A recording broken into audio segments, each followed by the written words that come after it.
जय हिंद साथियों, स्वागत है आज आपका एक बार फिर से अपने परिवार प्रेरणा कोचिंग सेंटर में। तो मैंने कुछ सौरमंडल के बारे में कल कुछ क्वेश्चन हो गए थे, तो उससे आगे आज देखते हैं।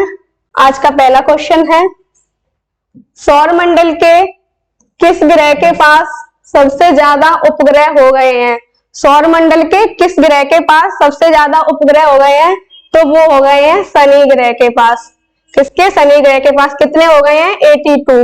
और इससे पहले किसके पास थे? तो वो थे बृहस्पति ग्रह के पास। किसके पास थे? बृहस्पति ग्रह के पास थे। कितने थे? 67 थे। तो सौरमंडल के किस ग्रह के पास सबसे ज्यादा उपग्रह हो गए हैं? तो वो हो गए हैं शनि ग्रह के पास। कितने हो गए हैं? 82। नेक्स्ट क्वेश्चन, सौरमंडल में क्षुद्र ग्रह किन दो ग्रहों के बीच पाया जाता है? जो सौरमंडल में क्षुद्र ग्रह किन दो ग्रहों के बीच पाए जाते हैं? तो वो मंगल और बृहस्पति ग्रह। किन दोनों के बीच? मंगल और बृहस्पति ग्रह। नेक्स्ट क्वेश्चन,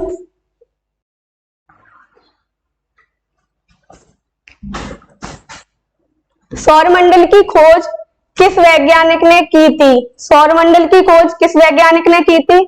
तो वो की थी कोपरनिकस ने। कोपरनिकस ने सौरमंडल की खोज की थी। नेक्स्ट क्वेश्चन, सूर्य के चारों ओर घूमने वाला खगोलीय पिंड को क्या कहते हैं?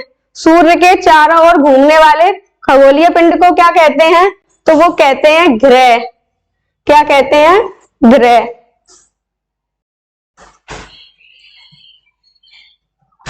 नेक्स्ट क्वेश्चन, ग्रह की जो ग्रह है उनकी गति के नियम किसने प्रतिपादित किया था? ग्रह की गति के नियम किसने प्रतिपादित किए थे? तो वो केपलर ने।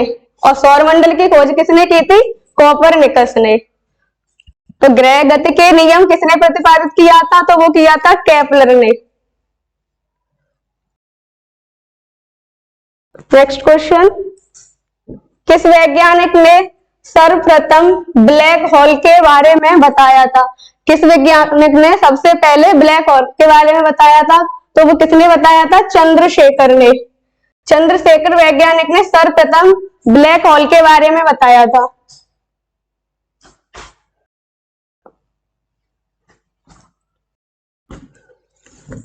सौर ऊर्जा किस प्रक्रिया द्वारा पैदा होती है? सौर ऊर्जा किस प्रक्रिया द्वारा पैदा होती है? तो वो होती है नाभिकीय संलयन के द्वारा। किसके द्वारा? नाभिकीय संलयन के द्वारा। द सपोर्ट दैट, ये हमारा सन है, जो इसके ऊपर जो एनर्जी प्रोवाइड होती है, जो एनर्जी होती है, तो वो किसके द्वारा होती है? वो नाभिकीय संलयन के द्वारा होती है। नेक्स्ट क्वेश्चन, पृथ्वी की परिधि कितनी है? पृथ्वी की परिधि कितनी है? तो कितनी है? इसका राइट आंसर होगा उपयुक्त दोनों। पृथ्वी की परिधि 40,000 भी है और 40,075 भी है। तो इसका राइट आंसर हो जाएगा ऑप्शन सी, उपयुक्त दोनों।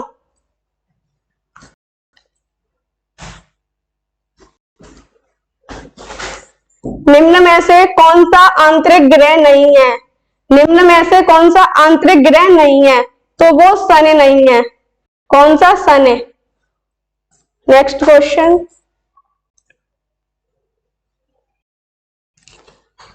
किस ग्रह के वायुमंडल में मीथेन और अमोनिया पाया जाता है? किस ग्रह के वायुमंडल में मीथेन और अमोनिया पाया जाता है? तो वो किसमें? शनि ग्रह में। मीथेन का फॉर्मूला होता है CH4 और अमोनिया का होता है NH3। तो किस ग्रह के वायुमंडल में मीथेन और अमोनिया पाया जाता है? तो वो शनि ग्रह। नेक्स्ट क्वेश्चन, पृथ्वी को नीला ग्रह कहा जाता है क्योंकि पृथ्वी पर डैश स्थित है। पृथ्वी को नीला ग्रह कहा जाता है क्योंकि पृथ्वी पर डैश स्थित है। तो वो H2O। H2O वाटर का फॉर्मूला है।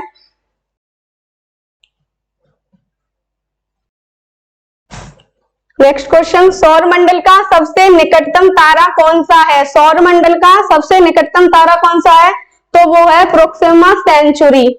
ये सौरमंडल का सबसे निकटतम तारा है। आगे देखते हैं, दिन और रात होने का मुख्य कारण क्या है? दिन और रात होने का मुख्य कारण क्या है?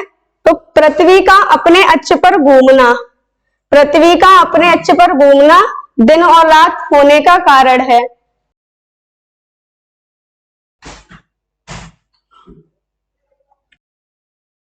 इसके बारे में समझ लेते हैं। तो दिन और रात होने का मुख्य कारण क्या है? तो पृथ्वी का अपने अक्ष पर घूमना। जैसे मान लीजिए ये पृथ्वी है,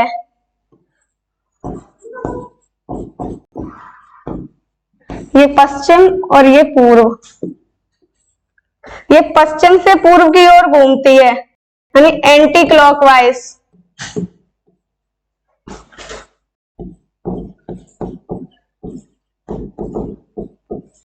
एंटी क्लॉकवाइज पश्चिम से पूर्व की ओर घूमेगी तो एंटी क्लॉकवाइज। और जो 8 ग्रह होते हैं वो, उसमें से जो 2 ग्रह होते हैं वो पूर्व से पश्चिम की ओर घूमते हैं, पूर्व से पश्चिम की ओर, तो वो क्लॉकवाइज घूमते हैं, क्लॉकवाइज। तो दिन और रात होने का मुख्य कारण क्या है? पृथ्वी का अपने अक्ष पर घूमना। नेक्स्ट क्वेश्चन, ये रिपीट क्वेश्चन हो गया है। दिन और रात होने का मुख्य कारण क्या है? तो इसका राइट आंसर इसका भी होगा पृथ्वी का अपने अक्ष पर घूमना।